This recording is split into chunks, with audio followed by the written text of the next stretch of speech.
Hey, this is Jamie, aka Squirrel. I said I'd do a couple of divisions, and here I am. Big thanks to everybody else who's done these videos. There's been some really good stuff in the last week or 2 weeks in the off season this year's Red Zone Blitz. I've enjoyed listening to them. Hopefully you guys will get something out of this. I don't know if anyone's going to join me. I'm working on the expectation that they won't. I'm just going to see if I can get through at least one division, maybe two. I think I'll start with Joel's division, which is this one here, NFC East, and then maybe if we get the time, let's go on and do next division. So the two I said I would do. Why don't we start with the New York, Washington, Dallas, Philadelphia division, which is a division I used to be in when I was in the GML. I was Washington there, and then we'll move on from there. Quickly rattle through the teams. I'll try and do this pretty fast. The way I try to look at this is to think about the team's performance last year and then go from there. So let's start like that.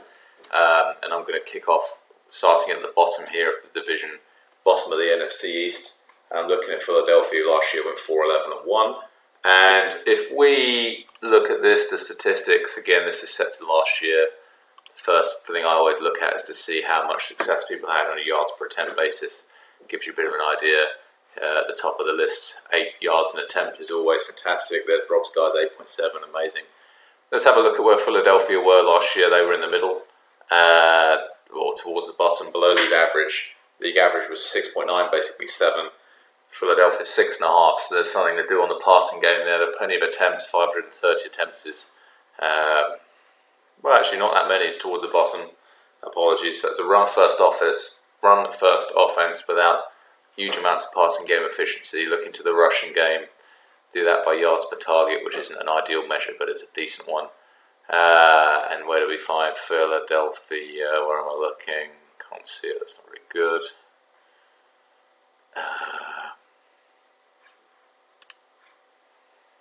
So 3.96, I should have been looking further down. So bottom third on running game efficiency too, which isn't exactly what you're looking for. You're getting 1,700 yards. It's middling. So look, on offense, Philadelphia's a team that needs a bit of offense from last year at least. On passing defense, we're giving up a lot of plays. Let's see, it was 7. So that's in the upper third too. So look, we got things to work on with this team. That's why 4-11 was there. But if you look at it, and then we look to cohesion, and we can see pretty good cohesion in some elements. O-line, defense is okay. But in the passing game, there's been a huge move for Philadelphia. There was a move to get a quarterback. So let's have a quick look at that. Here he is. Dominic Singleton looks set to be a pretty good quarterback immediately out of the gate, looking really promising. We can see good bars, good distribution, everything looks fantastic. This guy looks an outstanding quarterback prospect, 1-1, fantastic. All is good. We'll find out whether or not he develops in this way. There's always the risk in the first couple of years, 3 years reveals for a quarterback, but at the moment this is looking super promising. So really what you've got here is Philadelphia as a team that, there's O-line cohesion. There's some decent players on the roster. If we have a quick look at the roster, we can see some, looking specifically at the offense, you've got some decent players there. There's a tackle that looks okay. So there's some decent protection on one side. There's some O-line players here. But really what this is about is creating an environment where the quarterback can develop and then going from there. There aren't that many receivers here. The first consideration should be receivers, and really probably the best case outcome for a team in this position is a couple of years of not performing magnificently well, picking quite high in the draft, getting a wide receiver maybe, and then as the quarterback develops, really starting to come through as an offense. And I think that's what we're looking for from Philadelphia. I don't think one would predict huge amounts in terms of record early on for a team in this position. So maybe if we got, last year was 4 wins, if you got sort of 4, 5, 6 wins, that would probably be what you would expect from a team here. And then, rapid development in the years to follow. Once this guy starts settling in and starts working, this could be an outstanding quarterback. And I think the yards per attempt passing in the offense is not going to be 6 point something with a guy like this. It's going to be 7, maybe even into the 8s.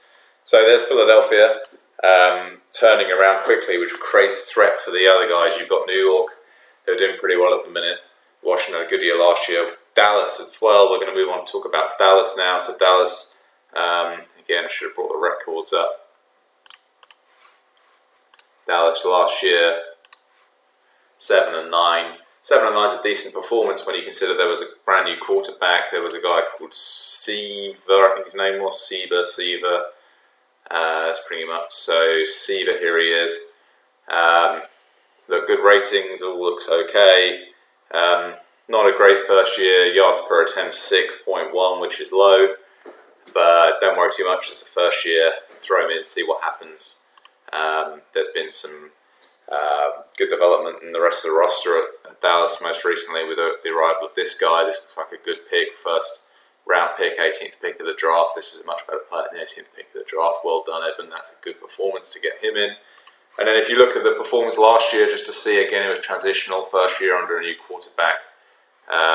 We'll see that Dallas was right down at the bottom here, fourth and bottom. That doesn't mean they're bad, it just means there was a first-year quarterback learning how to play. That should improve. If that went back from here, 6.1 up to league average, more like 7, which I think is a reasonable expectation. You could see a win or two coming from that. 7 and 9 with such a poor passing game is good.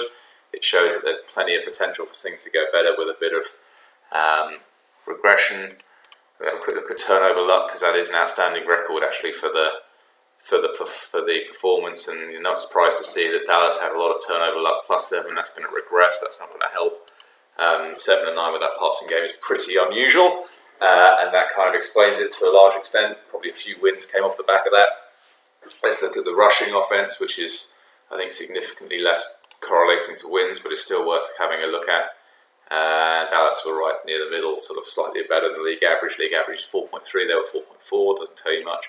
Passing defense, pretty important, and 7, so they were being passed a little bit in the upper third there. That's not great. It's worse to be higher on this list. So, look, a few things for Dallas to work on. If the defense is probably somewhere around league average, that's fine.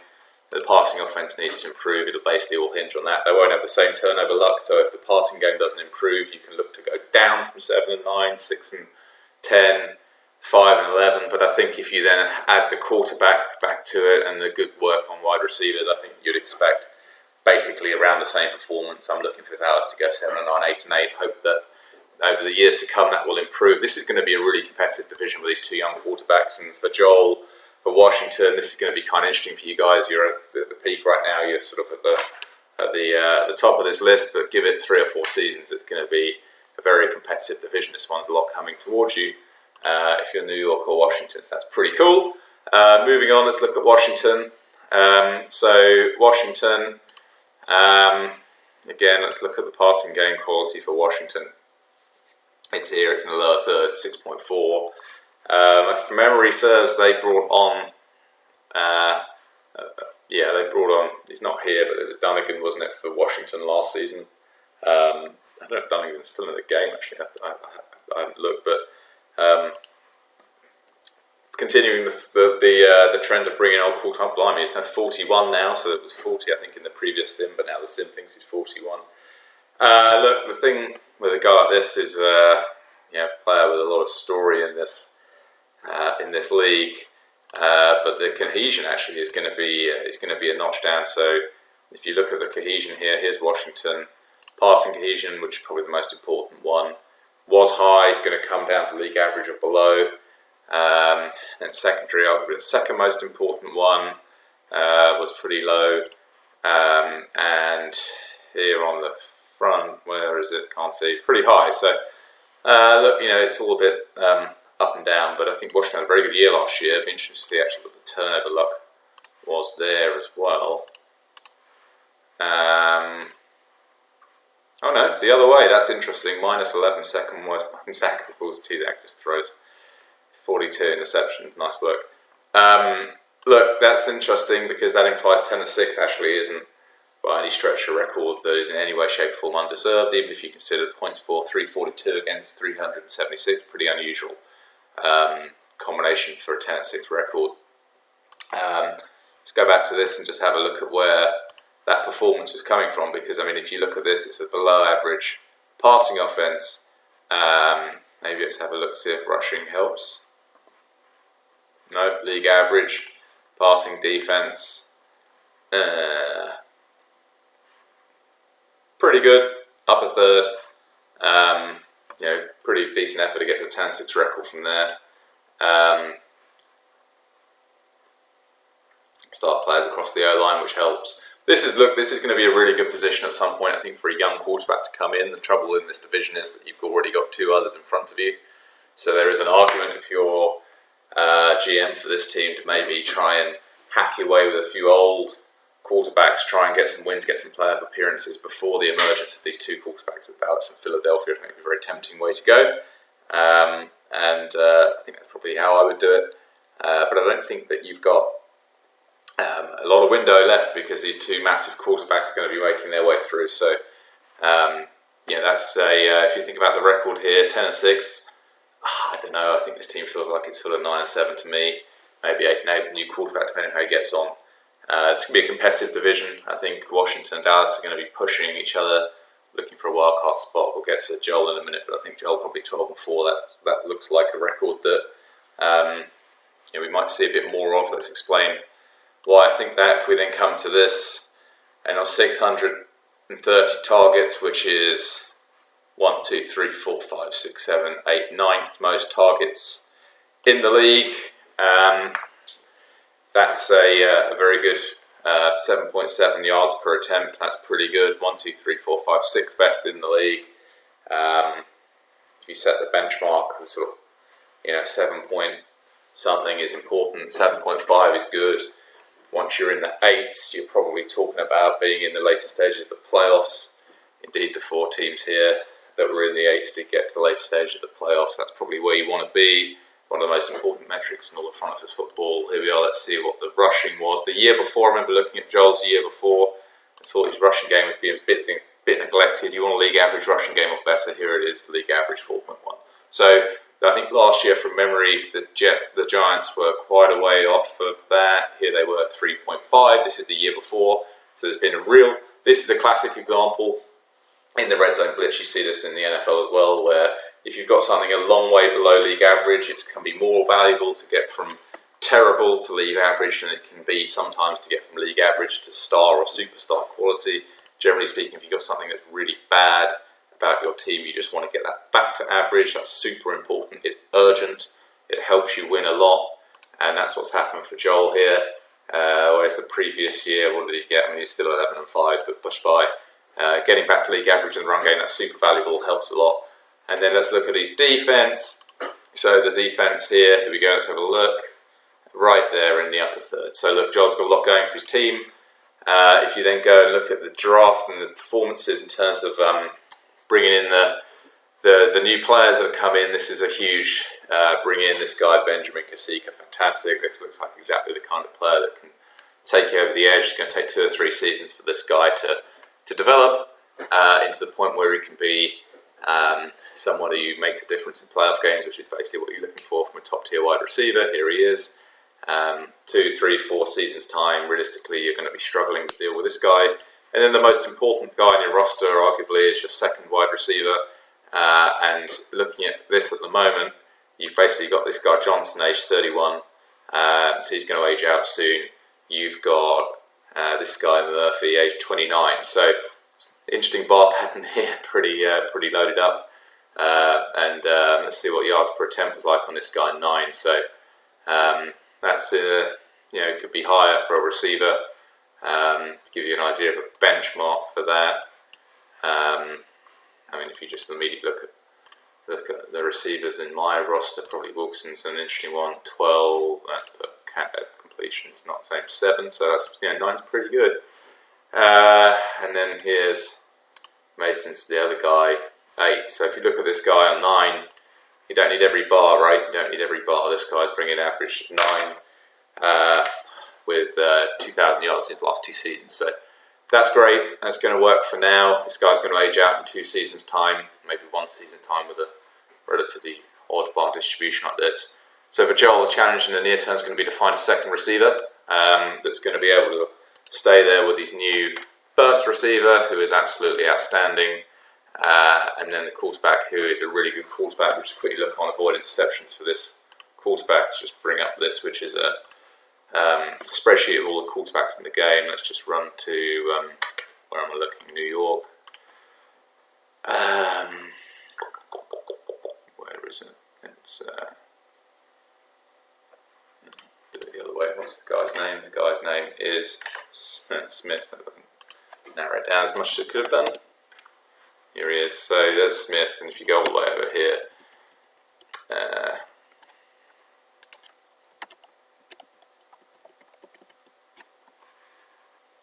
okay, so his avoidance perception, I make is sort of marginally negative. It's a bit worse than neutral.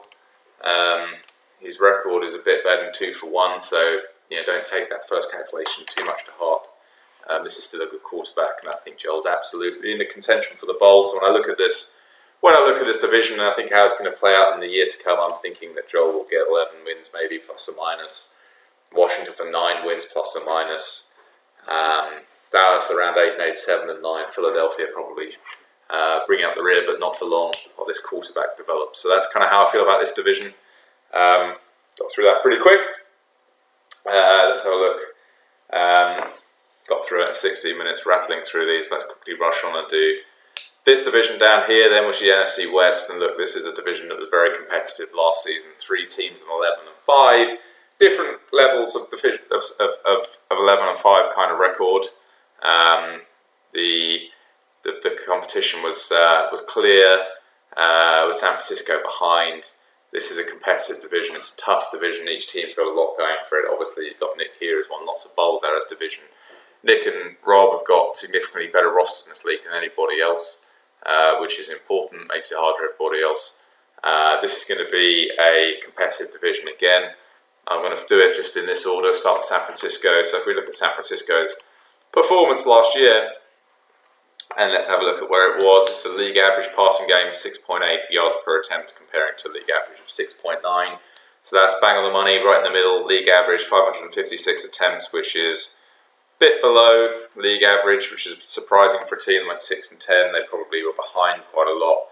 So you'd look to see more targets. It's probably a bit of a run-first offense. Let's have a look at how many rushing attempts, towards the top, which is a bit unusual with such a low record. You want teams at the top really to have winning records. So as Sauce team, the Rams, if you're at the top here, it's because you're going to be running out the clock. 49ers were not doing that, they're just running a lot. 4.3 is great, but some of those snaps could have been used trying to get 6, 7 or 8 yards passing. Then looking in the passing D, let's have a look at that. That was actually this was the worst defense in the league. So here we go. So if you threw on them, you get 7.78 on average. That's anyone throwing on them. Remember, on passing it, the only offenses that were reliably best than that were Rob's, Tampa, mine, Chicago who won the bowl, Saws, and the Giants. So basically, throwing against the 49ers defense in the past season basically turned anybody into one of these top offenses. That's not really what you want. So we're looking for the 49ers to make some improvements on D. Let's have a look at the cohesion. What have I done with that? A couple of ways to get better. One, of course, is to get good players. The other one is to get cohesion. I always forget where cohesion is. It's in one of these. Here it is, unit cohesion. And if we look at that, then San Francisco secondary has got 100 excellent cohesion, and yet it was the worst passing D in the league. That is a bit weird. Let's have a look and see what players they've got rushing the passer for them. If they got, why on earth is that? Why the hell is that? This guy is a really good rusher, 12 sacks, although, oh no, he didn't. There we go. So he was at Jacksonville, he's come 49ers, that's what we're looking for. An improvement on the rush, that's going to make a big, even with the low endurance, that's going to make a big difference. So that's a great signing. Looks like a 3-4 team. There's another rusher, but this is a guy, he's nose tackle in this team, but 298, that's not really a nose tackle, but whatever. And then we've got on the opposite side of the 3-3-4 another rusher. So look, there's not many sacks coming out of here. Don't really know what's going on there. All a bit odd. I'd look to see a bit of regression from this. I think this is weirdly weird actually, with the leading cohesion in the secondary. Just goes to show that it's sometimes quite difficult to understand what drives performance in this game. I have absolutely No idea why that's going on, but I would say there are plenty of reasons to feel good about San Francisco's defense mean reverting and not being the worst defense in the league. I don't really see why that was the case. Maybe there was a reason, I can't figure out what it is. If that mean reverts, that's going to be hugely important, and that will point towards an improvement versus 6 and 10. So, yeah. Meanwhile, you've got one of the odder players in the league here. You've got an 86 rated quarterback who's gone for 104 touchdowns and 77 interceptions in 6 seasons, which is not very easy to understand. Again, let's have a little look at the avoid interceptions, because maybe that can tell us something, because that one's not obvious either. It's Finney. Let's look that up. Here we go.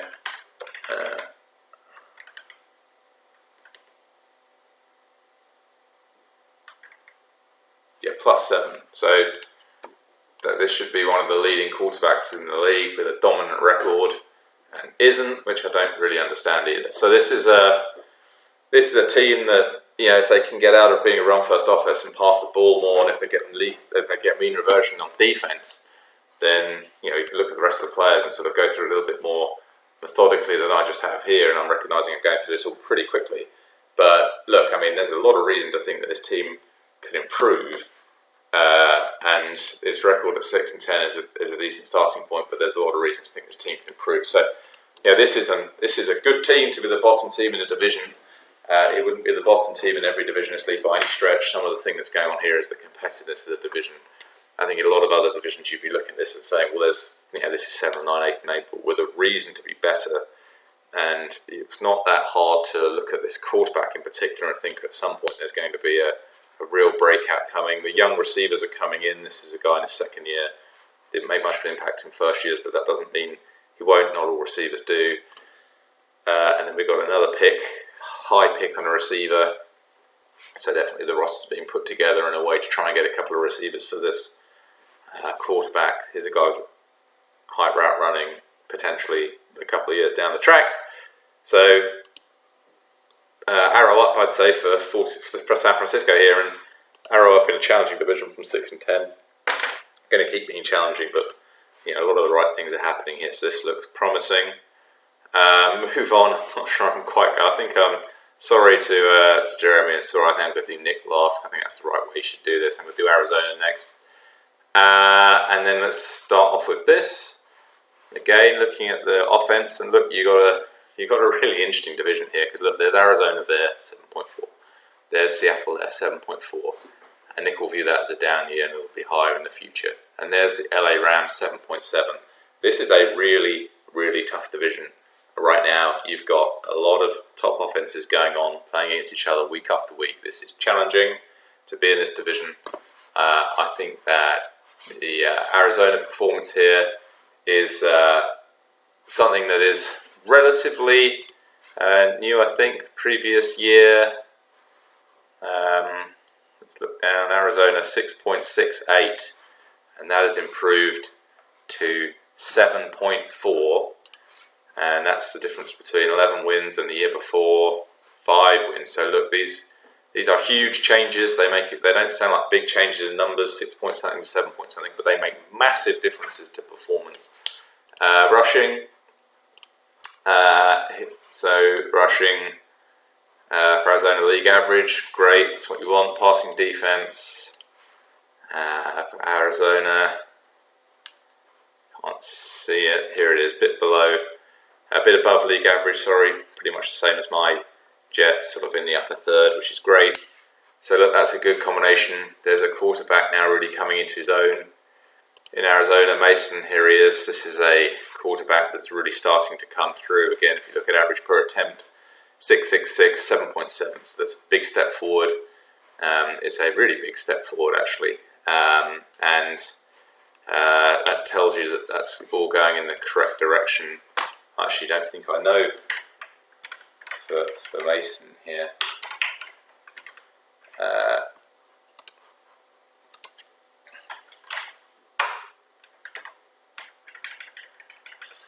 below where you want it to be on avoiding interceptions, negative. But and that's sort of reflected, although recent performances have been better. 29 touchdowns, 12 interceptions, that's great. First couple of seasons had real issues with interceptions. Worth looking at fumbles actually for a team that's, there we go, +4, so a little bit of positive variance, not loads. Look, 11 wins is good. I think it's going to be difficult to do that again. Let's have a look at the players on the cohesion. It's a roster with decent players. A bit of cap trouble, but a roster with decent players. Intelligence 42 on the O-line, 38, 55. It's not too bad. So 52. So that's pretty good. Look, there's a lot of reason to think that this team will do well. I think again in other divisions, it would be a lot easier. The arrival of this receiver made a huge difference. Having a star receiver helps a lot. 1,800 yards at 8.5 per target. That's fantastic. More cohesion. That's going to help. This is a good combination.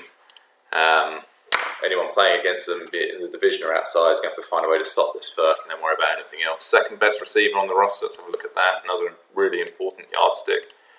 And the second best receiver on the roster is that him or is it him? They're both pretty good. Would they be better than the second best guy in the secondary in the division? Maybe not. So that's something maybe to think about. But that's a good team. That's a good team. 11-5, absolutely no fluke there. Big progression versus the previous year, driven by a great wide receiver acquisition, a bit more cohesion, and maybe a quarterback who has certainly got a propensity to throw picks, maybe statistically threw fewer picks than maybe one might have expected. So if you add those things up, you end up with 11-5 in a tough division. So that's great. On to the Rams. So that's Saul's team, and Saul's going to feel aggrieved maybe that he's the penultimate team I've looked at as opposed to looking at a Knicks team. Sorry, Brian, that's how it is. Here we are, 5th best offense by yards per attempt, throwing on 562 attempts. 562 attempts, relatively low for a top offense. You look at some of the others. Julio run first, 520. Tampa went 30-3, 520. But generally speaking, over 600 targets is a sort of playoff team environment. So there's Seattle 625, Pittsburgh 654, Bears who won the Bowl 651, Joel's team 638. A bit more commonplace for a bowl team. Obviously you've got Zach running 958, goes without saying. Then we're into the rushing. So Saul's team slightly below league average, slightly before 4. Went level 5 anyway, doesn't matter that much. On to passing D, and we've got the upper third. So look, that's a pretty good performance. It's mainly driven by that passing offense and the efficiency of it. 7.7 is great. Top 5, fantastic. Throw the ball, you've got a really good chance of making meaningful progress. And maybe there's a bit of scope for upping the number of targets. Possibly could have squeezed a little bit more efficiency out of the game plan if you get 560 targets, like 600 or something, and maybe preserved that kind of efficiency. That would have been possibly a slightly more efficient way to run the game plan this year. Here we go, quarterback Dennis, who's been now on the team for 2 years. The cohesion starting to build, and with it, here comes the average per attempt, 7.2 up to 7.8, which is good on good completion percentage, much better than in his previous stops. Working for Saw, he's got 68, which is much better than his career average. This guy is definitely working better now than he has been in previous places. He's got a red flag in his character, which some people would care a lot about more than others. Outstanding passer rating, also in the last couple of years. So definitely an improvement in something that's in the water here. Los Angeles is doing this guy Dennis a lot of good. Maybe in previous stops, for whatever reason, he wasn't working to his potential, but here he is, coming out and playing good stuff. -2 on the avoidance exceptions, which is again 0 is neutral, minus is bad, plus is good. So yeah, it could be worse. Might throw you the odd pick here and there. Or the last couple of seasons have been pretty good.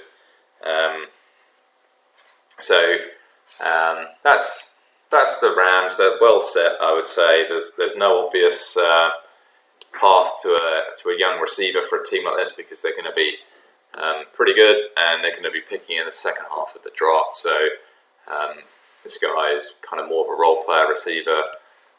Is either the 1 or 2 receiver on this team. This guy, Franz, has just come over from Minnesota right in the trade. So they kind of need a guy like this. That was an efficient game last year. I don't know if there's a receiver that's left or something. I could have gone through the transactions a little bit more closely.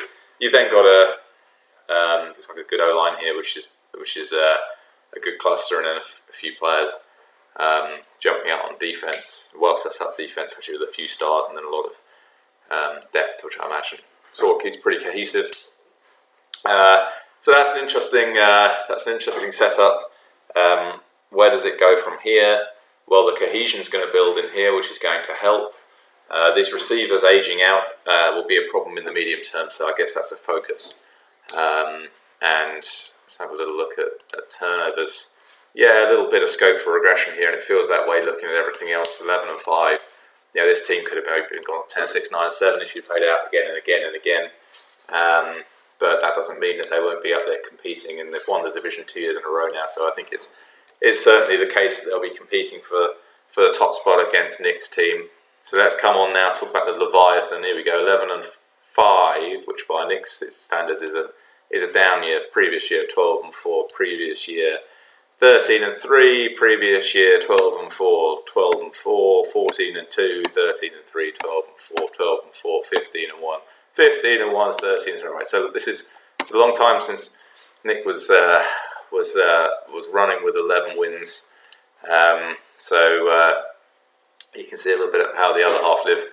Nick, those people who just get into the playoffs comfortably as opposed to dominate their way in. So here's the Seattle offense, passing offense, 7.4. I imagine that's the lowest it's been in recent memory. 8.8, 7.1. Okay, 8.3, 8.5, 8.9, 7.9.